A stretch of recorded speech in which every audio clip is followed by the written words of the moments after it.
Assalamualaikum warahmatullahi wabarakatuh. Baik, teman-teman semua, kita langsung saja simak video ini.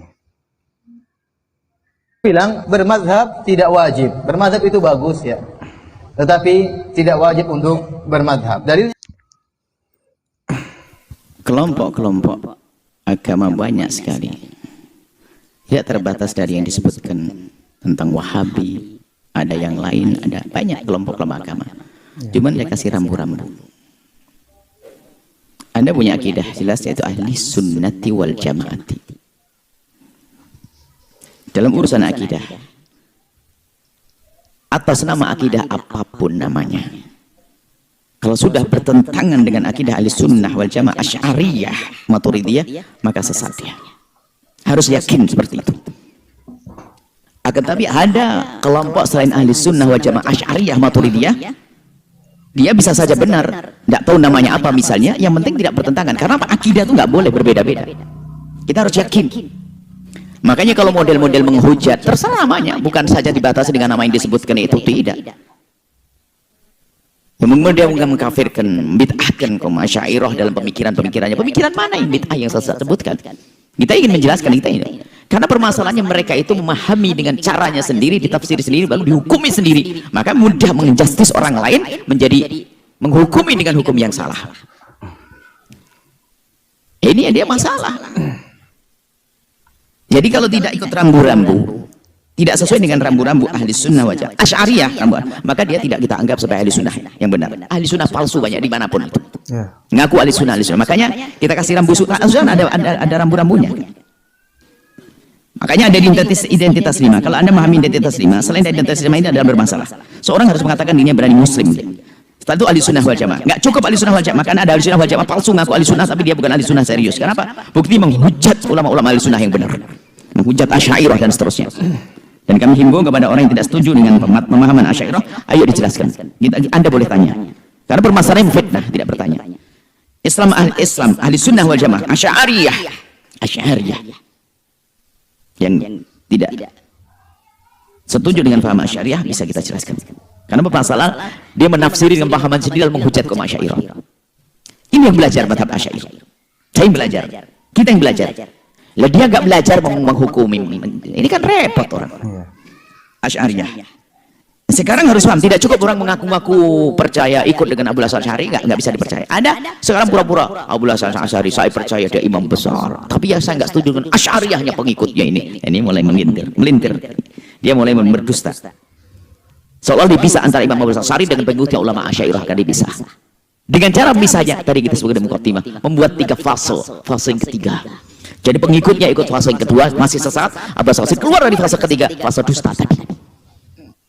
Islam ahli sunnah wal jamaah asy'ariyah atau maturidiyah, kemudian ada ciri lagi bermadhab. Kalau sudah sok nggak bermadhab, wah ini kacau. Yang kelima adalah sufiyah, ikut cara mendekatkan diri kepada Allah, membersihkan hati dengan cara kaum sufiyah. Dan memang tidak kita pungkiri ada sufi-sufi palsu di sana, malas belajar, malas ngaji, ngaku sufi, nggak sholat, melanggar haram. Sufi tidak begitu, kata Imam Junaid al-Baghdadi. Tasawuf kita adalah harus diikat dengan Al-Quran dan hadis. Ini ada sufi-sufi palsu. Nah, makanya dunia tasawuf sendiri kita harus waspada. Ada dunia tasawuf, benalu tasawuf dirusak oleh sufi-sufi pemalas itu, sufi-sufi palsu. Sehingga kadang-kadang di luar Islam, di luar ahli tasawuf, di luar ahli sunnah wal jamaah Asy'ariyah, menghujat kita, menghujat ahli sunnah melalui ini tasawuf sufi palsu. Nggak punya sejarah belajar ilmu, tahunya dia memegang posisi terpenting dari guru torekoh segala macam. Waduh, ada kacau ini. Ini merusak sufi itu. Dan harus berani tegas masalah ini. Kita harus dikritik ke dalam dong, karena kesalahan orang di luar itu bisa saja bukan karena mereka salah, karena mereka telah memahami, melihat dari kebodohan dari kita. Jadi menganggap itu keterangan badan. Makanya belajar tentang ilmu tasawuf. Imam Junaid al-Baghdadi memastikan harus tidak keluar dari Al-Quran dan hadis. Artinya apa? Harus ada panduan ilmunya, bukan ilmu khayal, begadang setiap malam nggak tahajudan, besok-besok ngaku wali. Ngobrol mimpi ketemu Nabi, besok ngaku wali. Ngobrol jubah gede, besok jadi wali. Ngobrol gelar bapaknya, ayahnya mungkin seorang guru torekoh, dianya nggak pernah ngaji, giliran bapak meninggal datang pakai jubah bapaknya, lalu jadi guru torekoh palsu. Ini penyakit model-model begitu tuh. Jadi yang rusak kita kadang-kadang dari diri kita sendiri. Makanya selalu kritik saya ke dalam apa? Supaya ini orang Asy'ariyah ini belajar ilmu madhab Asy'ariyah yang serius. Belajar yang benar. Hidupkan kembali di madrasah-madrasah. Pelajaran-pelajaran akidah Asy'ariyah.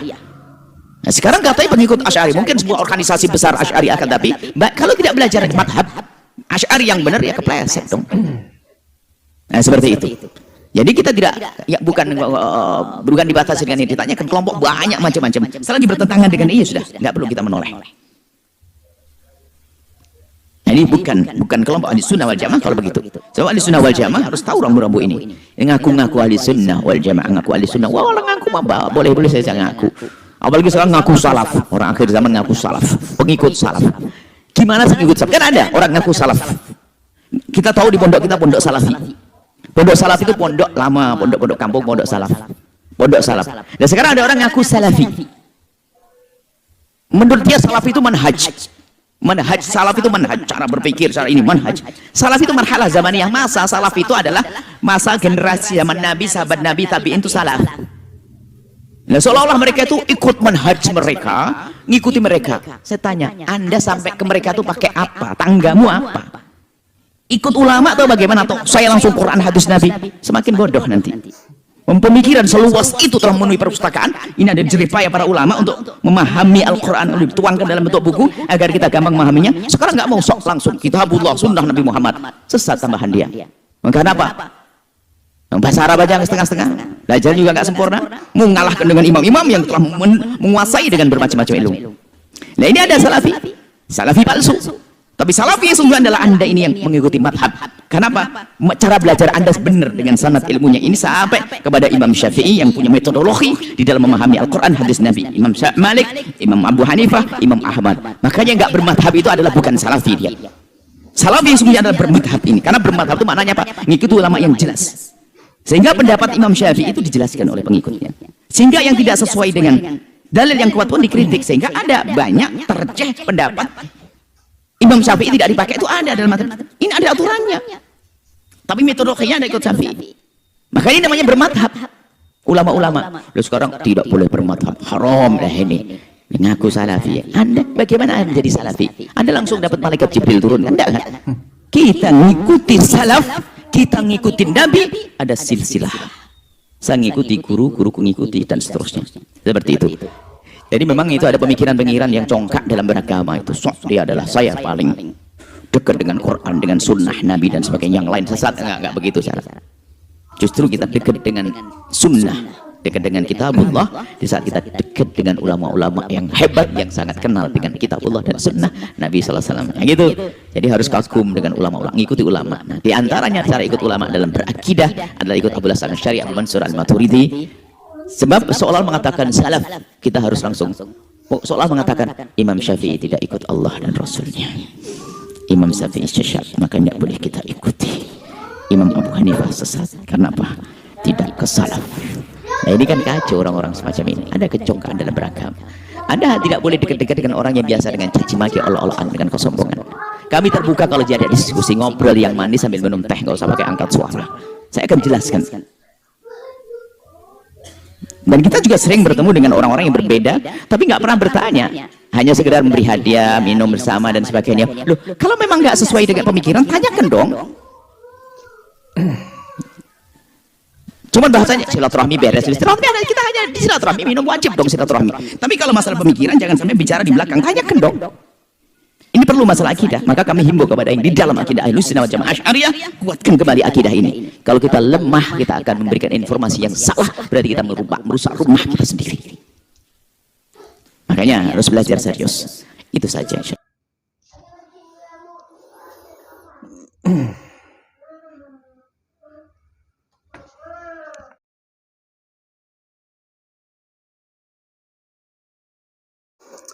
Baik, teman-teman semua, kita sudah bersama-sama menyimak sebuah penjelasan dari Buya Yahya yang sangat luar biasa, teman-teman ya.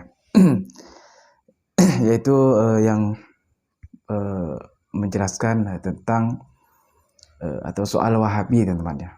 Nah, jadi seperti yang sudah disampaikan tadi oleh Buya Yahya bahwa Wahabi ini mereka tidak tidak bermazhab seperti yang kita simak video di awal, yaitu ada salah satu Ustadz Wahabi yang namanya Ustadz Firanda, teman-teman. Nah, dia mengatakan tidak bermazhab. Yang artinya teman-teman berbeda dengan kita yang selaku Ahlus Sunnah, yang artinya kita ini mengikuti mazhab. Kan ada 4 mazhab, yaitu Imam Hanafi, Imam Maliki, Imam Syafi'i, dan Imam Hambali. Nah, kita selaku Ahlus Sunnah wal Jamaah itu mengikuti 4 mazhab tersebut. Namun mereka tidak ada yang tidak bermazhab seperti itu, teman-teman, ya, ataupun tidak mengakui mazhab, itu banyak. Dan juga mengenai akidah yang sudah disampaikan tadi oleh Buya Yahya, ada yang mengatakan akidah Asy'ari ini ada yang mengatakan sesat, teman-teman, ya, karena perbedaan pemahaman yang tadi yang membuat mereka mengatakan bahwa Asy'ari itu sesat. Nah, jadi teman-teman, kita ini antara pemahaman Ahlus Sunnah dan juga pemahaman Wahabi itu memang terlampau jauh bedanya, teman-teman, ya. Nah, kita ini kan selaku Ahlus Sunnah wal Jamaah itu kalau tidak bermazhab kan repot, teman-teman. Nah, kalau mereka itu sepertinya langsung ke Al-Quran dan Sunnah. Nah, padahal mereka itu juga pasti punya guru, teman-temannya. Nah, kan lucu, teman-teman. Mereka mengatakan kembali Al-Quran dan Sunnah tanpa mereka mengikuti ulama, teman-temannya. Nah, jadi seperti itulah kira-kira, teman-teman, perbedaan antara pemahaman Wahabi ini dengan Ahlus Sunnah wal Jamaah. Baiklah, teman-teman, mungkin ini hanya ini yang dapat saya sampaikan dari yang tadi saya simak dari Buya Yahya. Lebih kurangnya saya mohon maaf apabila ada kesalahan yang saya sampaikan. Mohon dimaafkan yang sebesar-besarnya. Terima kasih sudah menyimak video ini. Mudah-mudahan video ini bisa bermanfaat, bisa menambah ilmu pengetahuan kita, dan bisa dijadikan pembelajaran untuk kita semua. Amin ya rabbal alamin. Baik, teman-teman, cukup sampai di sini. Sebelumnya saya ucapkan terima kasih kepada teman-teman semua yang sudah mensupport channel ini. Mudah-mudahan channel ini terus berkembang dan tentunya memberikan manfaat dan ilmu untuk kita semua. Baik, teman-teman semua, cukup sampai di sini dan saya akhiri. Assalamualaikum warahmatullahi wabarakatuh.